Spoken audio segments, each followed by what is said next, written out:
संगम period के दौरान Tamil society divide थी सेवरल ग्रुप्स में, और शुरुआत में ये कहा जाता है कि तमिल सोसाइटी वैदिक काल की जो वर्ण डिवीजन थे उनके हिसाब से ऑर्गेनाइज नहीं थी।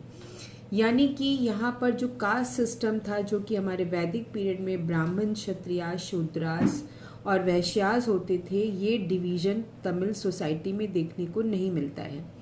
लेकिन यहाँ के ग्रंथ तोल्काप्पियम में के रेफरेंस से ये पता चलता है कि यहाँ पर भी 4 तरह के वर्ण या 4 तरह के सोशल डिवीजन थे, जिनका नाम ये था अंधार, अरासर, वैश्यार और द वेलर।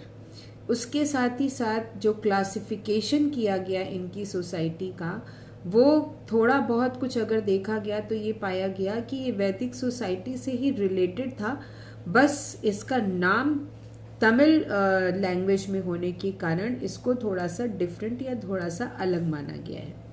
अब अगर बात करते हैं स्टेटस ऑफ वुमेन की इन द तमिल सोसाइटी, तो तमिल लिटरेचर ये डिस्क्राइब करता है कि जो पोजीशन थी वुमेन की या औरतों की, जो भी कंडीशन थी, वो बहुत ही अच्छी थी इस एंशिएंट तमिल सोसाइटी में।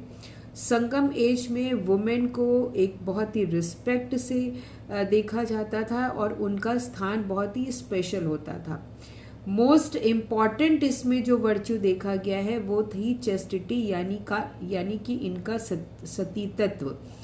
जो तमिल ग्रंथ में हमें इसकी तमिल ग्रंथ की हीरोइन, जिसका नाम सीलापद्दिकम था, उससे हमें पता चलता है कि कनंगी, जो कि कोवलन की पत्नी थी, उनको वो अपनी सतीत्व के लिए बहुत ही प्रसिद्ध थी और वो लोगों के द्वारा पूजी जाती थी। यानी कि जो भी महिलाएं सतीत्व का पालन करती थी वो लोगों के द्वारा बहुत ही पूजनीय होती थी, उन्हें देवी माना जाता था। और वुमेन के साथ एक वुमेन और हस्बैंड दोनों का रिलेशन इक्वल माना जाता था।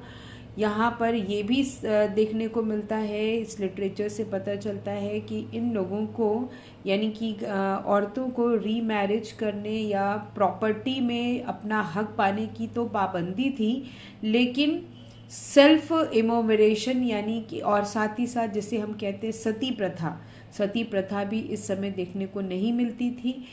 औरतें अपने पति को चुन सकती थी स्वयंवर के थ्रू, जो कि आपको वैदिक पीरियड में भी मिला। तो कुछ जो यहाँ पे कंडीशन औरतों